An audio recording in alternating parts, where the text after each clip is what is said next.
Bonjour à tous. Bienvenue sur la chaîne des confessions intéressantes. Je suis complètement épuisée.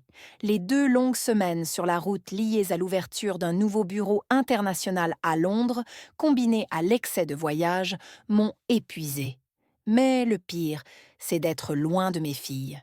Le voyage de retour de 16 heures a été un enfer. Même en première classe, je détestais être loin de mes filles et de ma femme. C'est toujours le cas, mais le style de vie que j'ai créé pour ma famille signifie que le travail peut être exigeant en raison de la forte demande. Mon entreprise d'énergie s'est développée et s'est implantée dans 12 pays.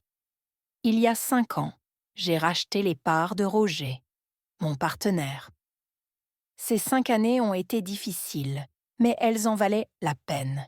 Je suis enfin prêt à me détendre et à profiter du succès, car j'ai engagé un nouveau président pour diriger les opérations tout en restant PDG et propriétaire. J'ai l'intention d'annoncer la bonne nouvelle aux filles dès mon retour à la maison. Je suis ravie parce que j'aurai plus de temps à consacrer à ma famille et à mes amis et que je pourrai reprendre une vie normale. Ne vous méprenez pas, j'adore la croissance de mon entreprise. Mais au fond, mon objectif a toujours été de passer le plus clair de mon temps à regarder grandir mes filles et à passer plus de temps avec ma femme. Je suis heureux d'avoir enfin eu l'occasion de prendre du recul et de profiter des fruits de mon travail à l'âge de 45 ans. Ma vie a peut-être été stressante, mais elle a toujours été pleine d'amour et de chaleur. Je ne changerai rien et j'attends avec impatience le prochain chapitre de ma vie avec ma famille. À 30 minutes de la maison, alors que mon chauffeur manœuvrait dans les embouteillages, j'étais assise sur le siège arrière de la limousine, me détendant et savourant un deuxième verre de bourbon, que j'avais versé depuis le bar latéral après avoir quitté l'aéroport. Alors que nous descendions l'allée circulaire, la maison semblait calme. Mais je savais par expérience que dans quelques minutes, les filles sauteraient sur leur papa et que leur maman m'accueillerait avec un baiser chaleureux et la promesse d'une merveilleuse nuit dans ses bras. À ma grande horreur, je suis entrée dans une maison vide. Le seul bruit était celui de mon chauffeur qui déposait mes bagages dans l'entrée. Je les ai appelés, mais il n'y avait pas de réponse. C'était étrange, les filles étaient toujours à la maison quand je rentrais de voyage. J'espérais que tout irait bien. C'est alors que j'ai vu une enveloppe avec mon nom écrit de sa merveilleuse écriture. À John, de la part de sa tendre épouse Zoé. Giovanni, mon amour, quel voyage extraordinaire nous avons vécu en tant que mari et femme. J'ai apprécié chaque minute de ces 16 dernières années et j'attends avec impatience les 50 prochaines que je passerai ensemble en tant qu'épouse aimante. Chérie, tu sais que je t'aime tellement et que tu es tout pour moi. Tu es toute ma vie et je ne peux pas vivre sans toi. L'amour que tu me donnes est tout ce que je veux et je désire ardemment être dans tes bras chaque jour. Tu m'as beaucoup manqué ces 2 dernières semaines et j'ai hâte de te voir ce soir. Il y a plusieurs raisons à cette lettre, ma chère. Tout d'abord, je veux te remercier d'être toi, de m'avoir donné les 16 années les plus merveilleuses de ma vie, d'être un père merveilleux pour nos enfants, pour le style de vie merveilleux que tu nous as permis de vivre, et surtout, pour tout l'amour que tu me donnes en permanence. L'autre raison est une chose que je pense devoir partager. C'est quelque chose qui me préoccupe depuis 6 mois. C'est une chose à laquelle je ne m'attendais pas et qui, malheureusement, a pris une place importante dans ma vie. Tout ce que vous venez de lire est vrai, et je le dis du fond du cœur. Ce que je vais te dire est donc la chose la plus difficile que j'ai jamais faite. Même si je t'aime et que je ne cesserai jamais de t'aimer, je dois t'avouer quelque chose. Je prie pour que tu puisses comprendre. Ne sois pas déçu par moi, et ne me quitte pas à cause de cela. J'ai un homme depuis 6 mois. Je n'ai aucun sentiment ou amour pour cet homme, mais nous avons une mauvaise relation. Si je vous raconte cela maintenant, c'est par respect et par profond sentiment de culpabilité. Je ne peux plus vivre avec cette culpabilité et j'ai besoin que tu saches que j'ai été infidèle. Vous ne le comprendrez jamais, mais je ne ressens aucun amour pour lui. seulement une attirance que je ne peux pas expliquer. Il me fait des choses que je ne peux pas décrire avec des mots. Et j'ai beau essayer, je ne peux pas m'arrêter. Il est devenu ma dépendance, et j'ai besoin de lui dans ma vie. Croyez-moi, j'ai fait de mon mieux pour vous cacher ce secret et ne pas le laisser affecter notre vie. Rien n'a changé entre nous depuis le début, mais je comprends que cela pourrait bientôt se terminer. Alors il est juste que tu saches tout. Pas de secret, mon amour. Je t'aime et te respecte trop pour cela. Comprends que mon besoin de lui est purement physique et que je ne laisserai pas le fait d'être avec lui interférer avec notre amour ou notre intimité. Je voulais juste que tu saches qu'il y a une autre partie de moi que j'ai donnée à un autre homme. Mais cette partie de moi n'a rien à voir avec mon amour pour toi et l'importance de notre famille. La famille est la partie la plus importante de ma vie et ma valeur numéro 1. Rien ne changera cela. Nos filles passent la nuit chez ta mère, alors ne t'inquiète pas pour elles, et elles ont hâte de voir leur père demain matin. Je suis avec une amie ce soir parce que je voulais te laisser un peu de temps seule pour lire ma lettre et comprendre comment les choses vont se passer à partir de maintenant.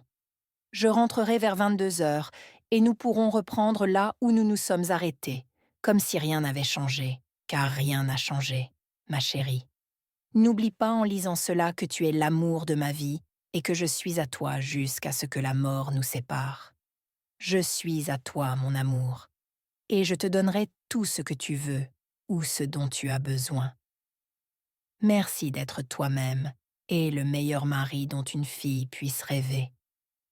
Je t'aime toujours et pour toujours, Zoé, ton épouse dévouée. Après avoir fini de lire la lettre, j'ai réalisé que le verre de Bourbon que j'étais en train de boire faisait partie du mur suivant. Je ne me souvenais même pas d'avoir jeté le verre, et encore moins de l'avoir jeté si fort que certains éclats s'étaient plantés dans le mur. La capacité à prendre des décisions rapides est ce qui m'a permis de réussir dans les affaires, et maintenant j'agissais par habitude. J'ai pris une feuille de papier et j'ai écrit une lettre de réponse. J'ai fermé l'enveloppe sur le devant de laquelle son nom était clairement écrit et je l'ai placée sur la table à côté de l'enveloppe qui m'était adressée. J'ai mis sa lettre dans ma poche, j'ai pris quelques bagages et je suis montée dans la chambre des filles pour préparer nos affaires pour quelques jours, car nous avions un court voyage à faire. Dans la voiture, j'ai appelé mon supérieur et lui ai demandé de préparer un avion de la compagnie pour un voyage à San Francisco, où je resterai dans un avenir proche avec mes filles. À 18h30 ce soir-là, j'étais dans la voiture en route vers la maison de mes parents pour aller chercher les filles. J'ai un appartement de fonction près de mon bureau en Californie où j'ai déjà stocké un ensemble complet de vêtements et tout ce dont j'ai besoin pour un long séjour. Lorsque je suis arrivée chez mes parents, les filles sont sorties en courant pour m'accueillir avec de grands sourires et une centaine de baisers. Elles étaient heureuses de me voir et j'ai eu l'impression de sourire pour la première fois depuis mon retour à la maison. « Papa, papa est rentré. Tu nous as manqué, papa, et nous ne pensions pas te voir avant demain. Maman a dit que tu ne reviendrais pas avant demain. Elle devait rencontrer son amie Julia ce soir, et nous sommes venus ici pour voir grand-mère et grand-père. Je les ai serrés dans mes bras et embrassés, et j'ai senti des larmes couler sur mon visage à cause de tout cet amour et du fait que je savais que leur vie allait changer à cause de leur mère. Le nom de Julia ne m'a pas échappé, et je l'ai mémorisé pendant un moment. Après que les filles se soient calmées, je leur ai dit que j'avais une surprise et que nous partions en voyage pour quelques jours et qu'elles voyageraient dans l'avion de la compagnie. Je leur ai promis des vacances amusantes et passionnantes. Convaincre les filles a été la partie la plus facile. Expliquer quelque chose à papa et maman était une toute autre histoire. Ils ont clairement ressenti ma douleur et se sont opposés à ce que j'emmène les filles jusqu'à ce que je leur fasse lire la lettre. Je leur ai expliqué que j'avais besoin d'un peu de temps pour trouver un endroit sûr où réfléchir et tout planifier sans laisser mes émotions interférer. J'ai ensuite expliqué que j'avais laissé une lettre pour Zoé et que je l'appellerais depuis l'avion. Enfin, j'ai promis que je serais de retour dans 15 jours que ce n'était qu'un court voyage et qu'il n'avait pas à s'inquiéter pour les filles, car on s'occuperait bien d'elles. Lorsque nous sommes montés à bord de l'avion, les filles couraient dans l'allée de l'avion de 16 places et jouaient avec l'hôtesse de l'air, qui les adorait. Jessica était l'une de nos hôtesses habituelles et au cours des 2 dernières années, nous sommes devenues de bonnes amies. Passer des heures seules dans un avion peut créer des amitiés avec les bonnes personnes. Il était 11 heures et les filles dormaient. Les lumières de la cabine étaient tamisées et l'atmosphère était calme et détendue. C'est alors que j'ai composé le numéro de la maison pour parler à Zoé. « Chérie, Zoé, écoute attentivement et ne m'interromps pas, car je pourrais perdre le contact à cette altitude. Je sais déjà que tu as lu ma lettre et que les filles sont avec moi. Elles t'appelleront demain matin. Je t'appellerai dans les prochains jours pour discuter de tout. Appelez ma mère et mon père si vous avez besoin de quoi que ce soit entre-temps. Bonne nuit. » J'ai raccroché avant qu'il ne puisse répondre. Le vol s'est déroulé sans encombre et nous avons atterri à 1 heure du matin. J'ai emmené les filles dans une limousine qui les attendait et, un peu plus tard, je suis montée chez moi. Je les ai mises au lit, je les ai embrassées et 10 minutes plus tard, je me suis endormie sans même avoir défait mes valises. Nous aurons tout le temps de le faire demain. Jennifer, 13 ans, et Cassie, 15 ans, m'ont regardé avec curiosité après l'appel. Cassie, l'aînée, avait un air triste. « Maman t'a trompé, papa ?» Mon cœur s'est brisé en entendant sa question.